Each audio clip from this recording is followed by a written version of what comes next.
Hey, what's going on, everyone? My name is Matt Jarbo, but this is $3 Theater. And yesterday something amazing happened. Something to some people, in some people's eyes, absolutely terrible. And that, of course, is Netflix is raising its prices. Yes, it's true. You heard it here first, folks. Netflix is raising its prices. And unfortunately, a lot of people out there are like super pissed off about this, right? I'm not upset about this. I'm not upset. And the reason why is because this is kind of an inevitability, right? To quote Kim Jong-un from Team America World Police, things are inevitably going to change. And that's true. They are. In regards to Netflix, it's a service that is currently $20 billion in debt. It churns out $8 billion in new content every single year, at least that last year and this year specifically are in the 8 billion range. Before that, 7 billion. Before that, 6 billion. So raising their prices just seems like an idea that's going to make a lot of sense. The problem with it is, though, and this is where I have criticisms, the problem, though, is that it ultimately will not be impacting the world everywhere. Some places will go unaffected. Saying here, Netflix's cheapest plan will cost $9, up from $8, and its most popular HD plan will cost $13, up from $11, and its 4K premium plan will cost $16, up from $14. See, I pay for the premium plan because I've got very high-speed internet and I've got a 4K television and I like to watch stuff in 4K. So that's going to go up a couple dollars for me a month, but I also kind of expected that, to be honest with you. I've budgeted for it. It's an extra, what, $20, $24 a year. I'm not worried about that. I get a lot of great content. I mean, look, I'll give you just an example of what's going to be happening in regards to Netflix just for the next couple weeks. This Friday, you've got Punisher Season 2. You've got Closer with Noomi Rapace, where she basically plays a kick-ass crisis man. I don't know. She's just like, it's an action movie with her in it. She's going to kick a lot of ass and kill a lot of people. I'm okay with that. You've also got the Fire documentary talking about that entire shit show from last year. Then the next week, you've got, what is it? I think I.O. comes out as well. Either this week or next week, that new Anthony Mackie movie that looks pretty good. You've got Polar coming out next week. Polar is Mad Mikkelsen as an aging retired assassin who then has other assassins try to come kill him. It's based on a graphic novel. It looks fucking bonkers. Then you've got the Kingdom, which is an ancient China zombie movie coming out. I mean, like, they're dropping content week after week after week after week after week. They've got stuff coming down the pipeline constantly. For the low cost of freaking $16 a month, that's fine with me, man.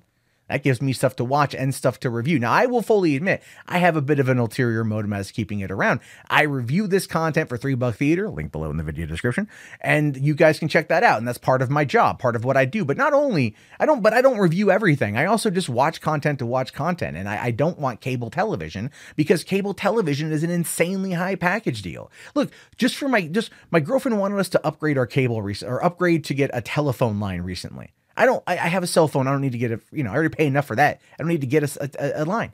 I couldn't find a standard hard line anymore that costs less than $60 a month.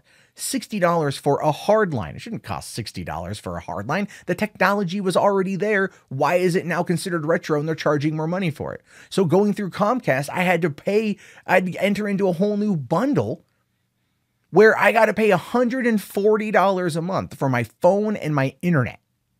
But if I was just doing internet only, they raised it up to $90. So if trying to wheel and deal to find a good cost-cutting measure, it's $2 extra a month is not going to kill me when I look at everything else charging me as much as it does.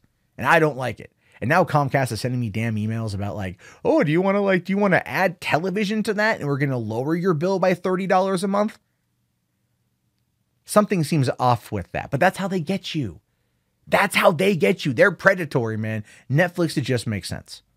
It's a service. It provides you with just endless amount of content. Not all of it's good, but endless amount of content. So something to consider in regards to that. I'm not going to be canceling my Netflix subscription. Look, if it gets to a point where it moves upwards of like $20 a month, then we'll talk. We're still in that Goldilocks era where that area where it's perfectly fine. But there are people out there that aren't going to want to afford the 4K package, and they're going to want to stick with the standard def for $9 a month or the high def for $13. That's not, again, that's in a decent range. Right now, Netflix is kicking the shit out of television or out of movies and out of TV. So they're in a good place to bring in more people to keep costs low. I just hope that they don't lose sight of that and they only care about the investors whose stock went up 6%, right? 6% yesterday. Here's the thing. I read a thing today.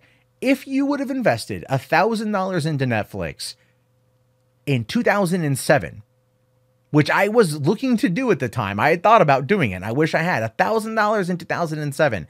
It would be worth $90,000 now. That is a hell of a return on investment, and it's only going to go up. So all we can do at this point, if you want to keep costs low, is really make a stink at them on social media. Try to tell them, like, look, not everyone can afford this, right? Like, I get it. Me, I'm in a place I can afford it. Not everyone's there, and I get that. But the content versus the cost, it's still, the value is just insane. So I don't know. I leave it to you guys. Your thoughts, your opinions. Let me know down in the comments below. I will talk to you guys later. Have yourself a great day and peace out. Hey, thank you so much for getting to the end of the video. I really appreciate it. If you guys want to get more up-to-date movie news and information, as well as breakdowns of trailers and other types of stuff, be sure to watch the other videos, click subscribe, and check back daily for more content from me. Again, my name is Matt Jarbo. This has been $3 Theater. Have yourself a great day, guys, and peace out.